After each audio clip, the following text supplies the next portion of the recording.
بسم اللہ الرحمن الرحیم۔ السلام علیکم۔ قافلہ بھی شہر سے تھوڑا پیچھے تھا کہ موسلادھار بارش شروع ہو گئی۔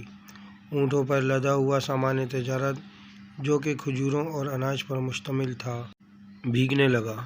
بارش سے محفوظ جگہ پر پہنچتے پہنچتے آدھا مال بھیگ چکا تھا۔ منڈی میں پہنچ کر تاجروں نے مال اتارنا شروع کیا۔ ان تاجروں میں ایک بہت معصوم چہرے والا انتہائی خوش شکل نوجوان تاجر بھی موجود تھا۔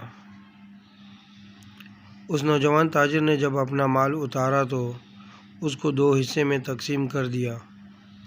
خشک کھجوریں اور خشک اناج ایک طرف رکھ دیا اور بھیگی کھجوریں اور اناج علیحدہ کر کے رکھ دیا۔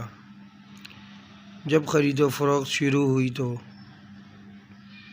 نوجوان تاجر کے پاس جو خریدار آتا وہ اسے بھیگے مال کا بھاؤ کم بتاتے جبکہ خشک مال کا بھاؤ پورا بتاتے۔ گاہک پوچھتا کہ ایک جیسے مال کا الگ الگ بھاؤ کیوں؟ تو وہ بتاتے کہ مال بھیگنے سے اس کا وزن زیادہ ہو گیا ہے، خشک ہونے کے بعد وزن کم ہو جائے گا۔ یہ بددیانتی ہے۔ لوگوں کے لیے یہ نئی بات تھی۔ تھوڑی ہی دیر میں پوری منڈی میں ان کی دیانتداری کا چرچا ہو گیا۔ لوگ جوک در جوک معصوم صورت والے تاجر کے گرد جمع ہونے لگے۔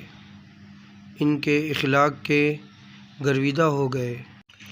وہ معصوم اور خوش شکل نوجوان تھے ہمارے نبی کریم محمد صلی اللہ علیہ وآلہ وسلم۔